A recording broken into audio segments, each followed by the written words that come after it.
Am I standing right? No, that way. This way? That way. This way? A little more. Right there. See? Okay. Camera. Oh, hi guys! Riders on the storm. Riders on the storm. It's Steve and Pat, Riders in the Storm. And this is season 3. And we've decided on a new story. We've got a lot of stories. But this one is fully scripted out, which means it's a full, it's been written. And it's called Treehouse. And so Patty, God bless her, is going to start working on the storyboards for Treehouse. Yeah, maybe a little bit. We need to draft out what the characters look like and everything first. Get those prepared and a few scenes set up. And then we'll be able to start building the storyboards from there. Yeah, it's pretty intense for Patty. And besides that, most of the characters are dead. Yeah. That makes it difficult for me.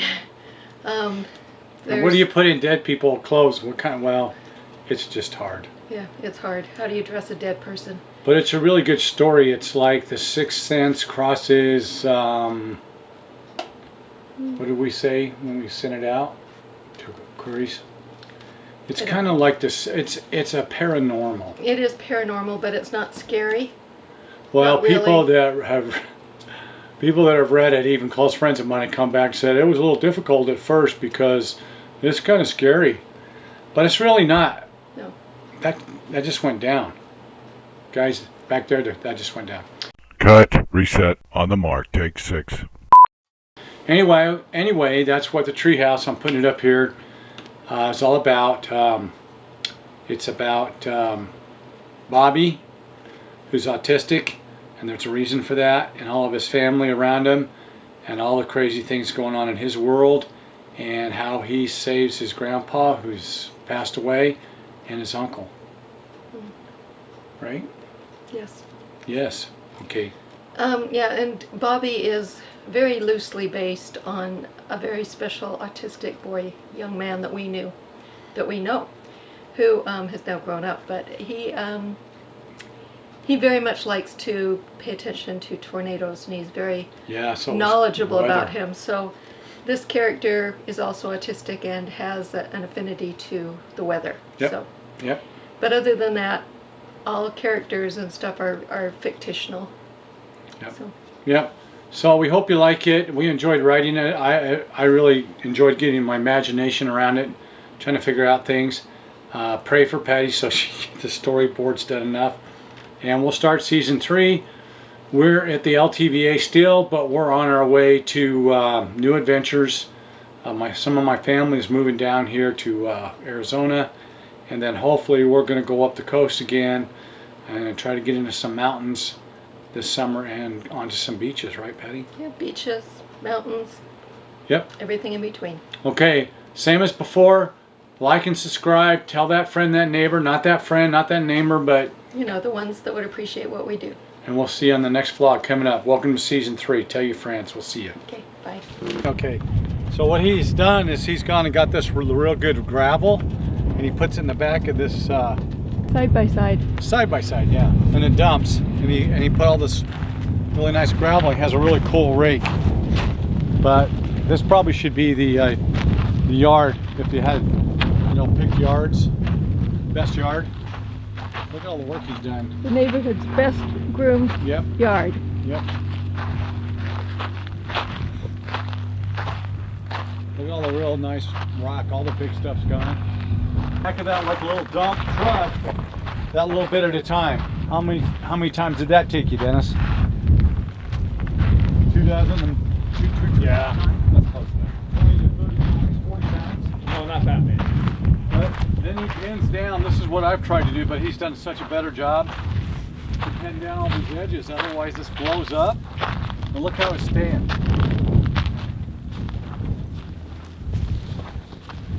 Dennis and Patty's attention, everybody, was this porch.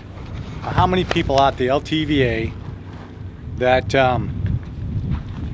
stay out here, build a porch to go around? Because he's only going to be here, what, 6-7 months, and then he takes off again. So take a look at this. This is a porch he's built around. So he has 2 doors on this Montana fifth wheel. Front door, back door, porch. all the way around. Get a picture of this owl here, because that seems to be the theme. I know you're smiling, Patty. That's a really good job. There's one other thing I need to tell you. That's an owl. It's an owl. Or light. Or owl light. But look how this is like a little porch. It goes up around.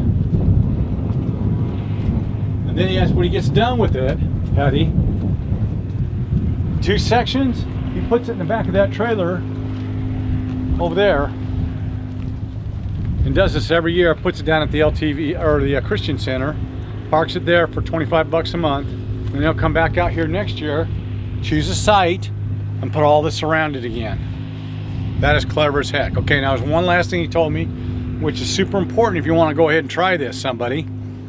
If you look at the right here,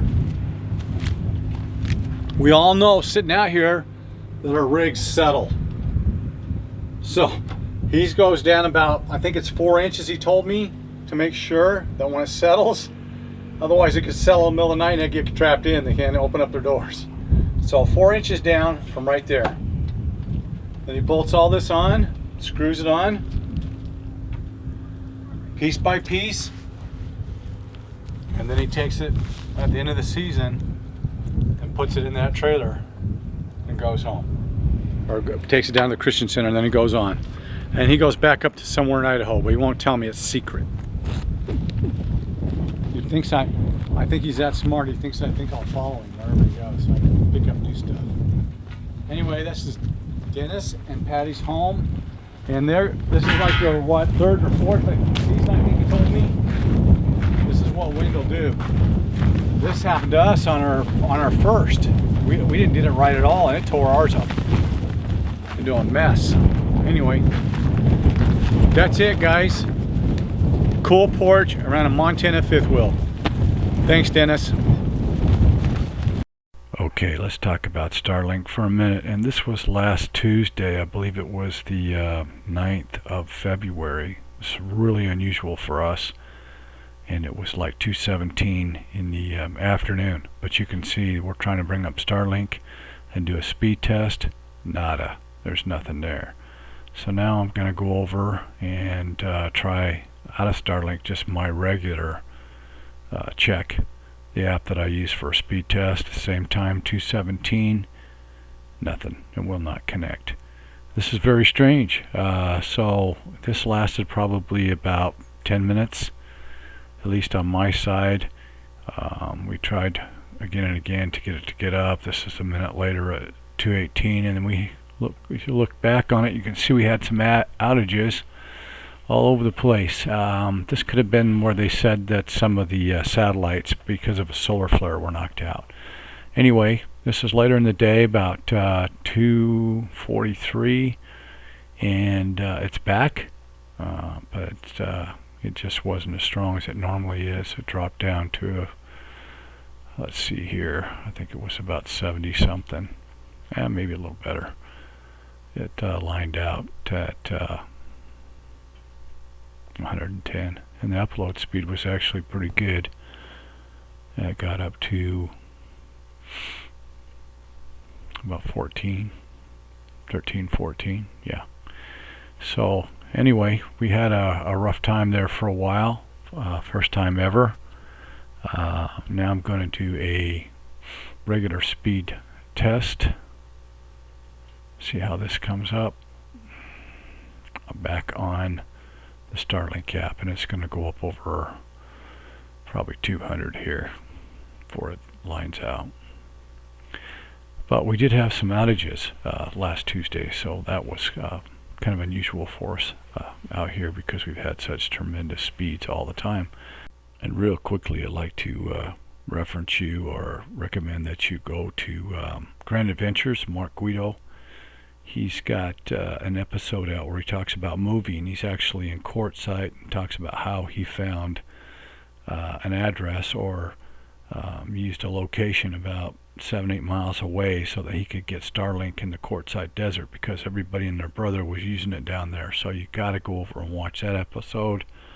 I'll put a link in the description, but there it is. If you've been following any of our vlogs on Crossover, some of the other stories always talk about how this story first came into being, how it first started in my mind. And this particular story is no different. I saw an old man standing at the foot of the bed of his daughter and his son-in-law. And I knew why, and he was dead, and I knew why he was standing there watching over him.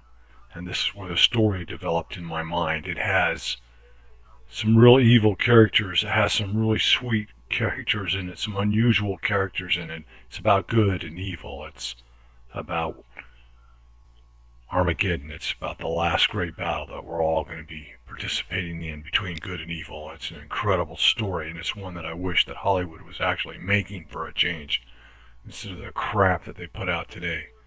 If you agree with me, if you read the story and you agree with me, let me know. Send me an email. If you know somebody that's looking for an incredible story to do, movie makers, producers, those type of people, send them the story. Let's see it end up on the big screen. Thanks for watching, guys. Riders on the storm. Riders on the storm. Riders on the storm.